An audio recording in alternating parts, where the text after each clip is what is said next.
Les mouches, les ténébrions, les insectes, les rongeurs sont des agents pathogènes en élevage de lapins. Mais dans cette vidéo, je voudrais vous présenter comment est-ce que les mouches sont responsables de certaines maladies que vous rencontrez dans vos élevages et quels sont les moyens efficaces de lutter contre les mouches en exploitation cunicole. On reviendra certainement sur les autres éléments, mais aujourd'hui, mettons l'accent sur les mouches. Si tu me découvres pour la première fois, mon nom est Bertrand Adji. Je suis celui-là qui a la responsabilité de te conduire vers l'excellence en production et nutrition animale en général, mais surtout en cuniculture. Donc, si tu me découvres au travers de cette vidéo, merci de t'abonner, d'activer la cloche de notification pour ne manquer à aucune de nos productions haut de gamme. Aujourd'hui, on parle des mouches responsables des maladies en exploitation cunicole. Comment est-ce que c'est possible à travers les mouches? Je vais commencer par dessiner une mouche. C'est la tête de ma mouche, ça c'est sa bouche, ça c'est le corps, pardonnez mon dessin, ça c'est son ventre, ça c'est l'anus, ça ce sont les pattes des mouches. Donc ça, voici les yeux de la mouche. Donc, pardonnez ma mouche s'il vous plaît. Donc, ici, ça c'est l'anus des mouches. Ça c'est la bouche de la mouche. Et là, ce sont les pattes.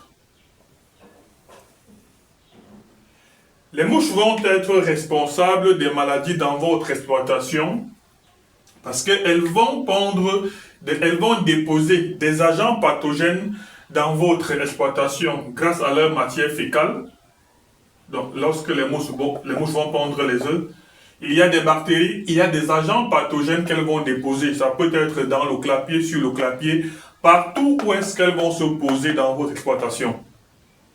Donc, s'il y a des mouches dans votre élevage, premier niveau. Deuxième niveau, c'est par les vomissements. Donc, à chaque fois que les mouches vont vomir ou cracher, si vous voulez, il y aura des agents pathogènes qu'elles vont déposer dans votre exploitation. Les mouches volent d'un endroit à un autre. Donc, une mouche peut transporter une bactérie d'une exploitation et vient déposer cette bactérie dans votre exploitation. Elle peut transporter un agent pathogène de façon générale et venir déposer cet agent pathogène dans votre exploitation. Donc, grâce à leurs pattes, elles vont déposer des agents pathogènes dans votre exploitation. Donc, ici, il y a 3 niveaux. Voilà. Comment est-ce qu'une mouche peut contribuer à déposer des agents pathogènes dans votre exploitation qui vont être plus tard responsables des maladies qui peuvent causer des grands dégâts dans votre exploitation?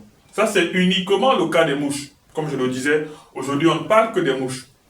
Alors, une fois qu'on a identifié donc ce gros risque de dépôt d'agents pathogènes dans nos exploitations, comment est-ce qu'on fait donc pour lutter efficacement contre les mouches en exploitation? C'est la partie la plus importante de cette vidéo. Dans le processus ou dans le protocole de lutte contre les mouches en exploitation, on aura ce qu'on va appeler la lutte physique et la lutte chimique. Alors, beaucoup d'éleveurs se concentrent sur la lutte chimique, c'est-à-dire la recherche des produits qui vont contribuer à éliminer les mouches. On y reviendra, mais on commence par la lutte physique, qui est un élément central de la biosécurité. Donc, on va commencer par la lutte physique. Sur le plan physique, qu'est-ce qu'il faut faire pour lutter efficacement contre les mouches? Lutte physique.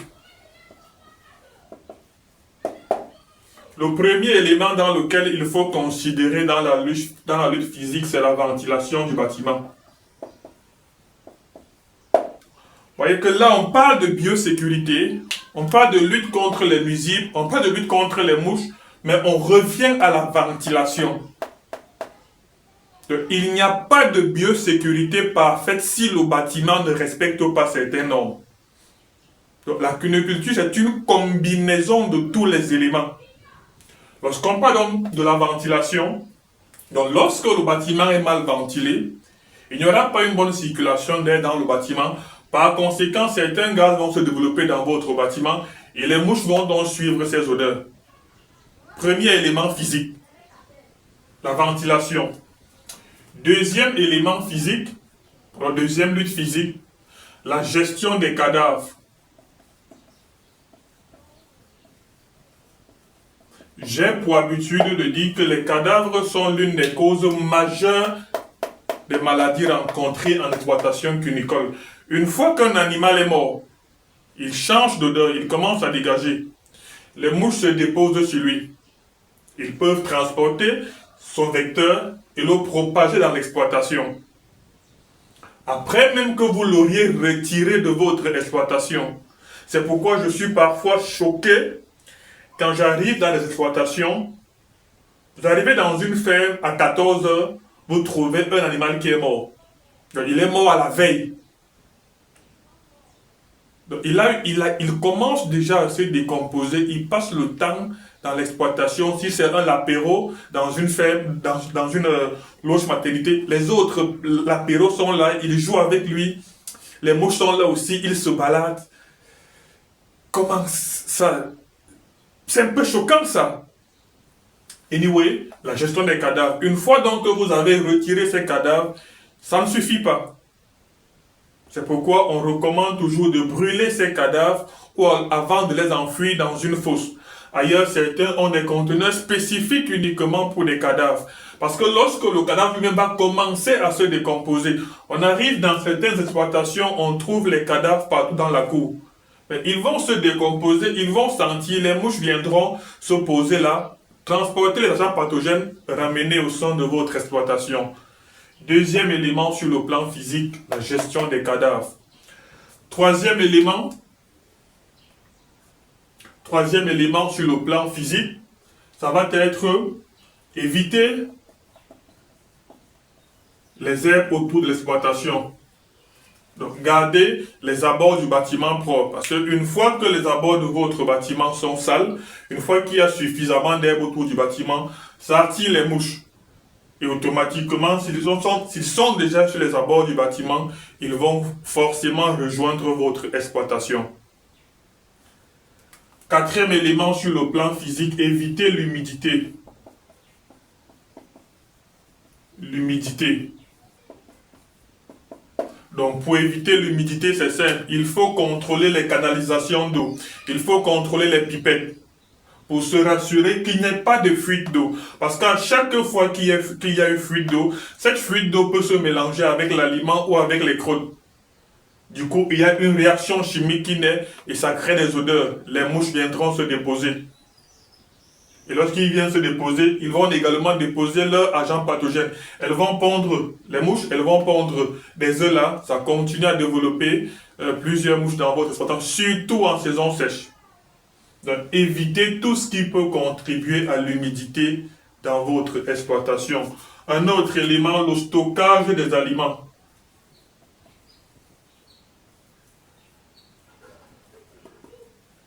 Le stockage des aliments.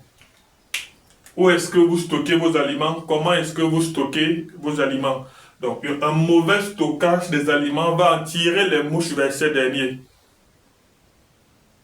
Donc, il faut prendre des dispositions pour que vos aliments, pour que les mouches ne se rapprochent pas suffisamment de vos aliments. Et le dernier élément que j'ai envie de prendre ici, c'est une bonne gestion de son exploitation. Ou alors une bonne hygiène de l'exploitation. Donc, ce dernier élément englobe tous les autres. Donc, pour une lutte physique efficace contre les mouches dans votre exploitation, il faut avoir un plan de biosécurité parfait. Plan de biosécurité.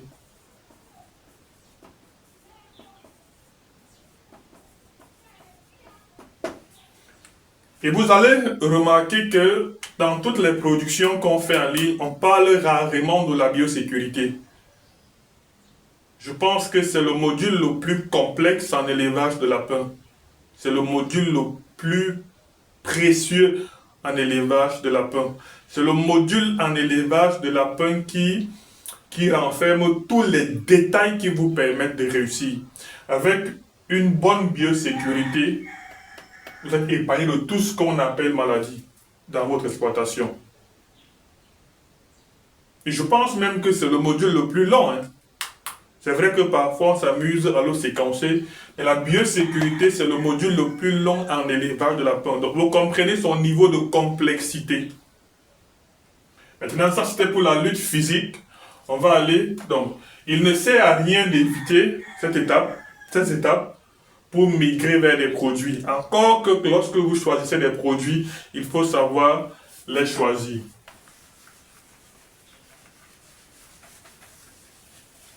Donc, en deux, on aura ce qu'on appelle la lutte chimique.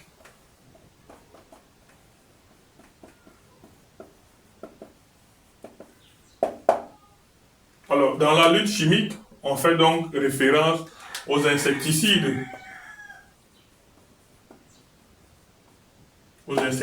Donc, il y a une gamme de produits.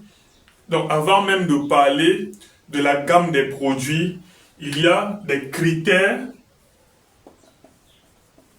de choix d'un insecticide. Critères de choix. Le premier critère de choix, c'est l'efficacité. Donc, l'efficacité du produit de l'insecticide que vous allez acheter. Ensuite, innocuité. Son innocuité. À deux niveaux. Pour l'homme et pour les animaux.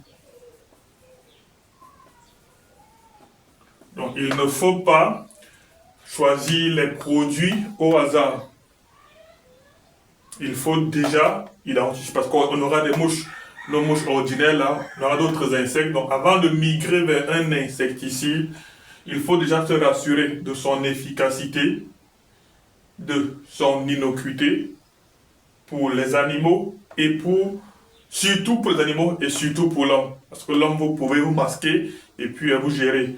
Mais si votre insecticide commence à être toxique pour les animaux, comment est-ce que vous gérez ça? Vous venez résoudre un problème d'insectes, de mouches, pour créer une maladie respiratoire plus tard. Donc, il y a des principes actifs qu'on va rechercher dans des produits que vous allez acheter en pharmacie vétérinaire. Donc, on aura 4 ou 5 produits en fonction des principes actifs. Mais comme j'aime à le dire, je sais que les éleveurs aiment la facilité. On va se réserver de vous donner des noms ici. Il faut commencer par appliquer les éléments physiques dans votre exploitation. C'est par là que tout commence.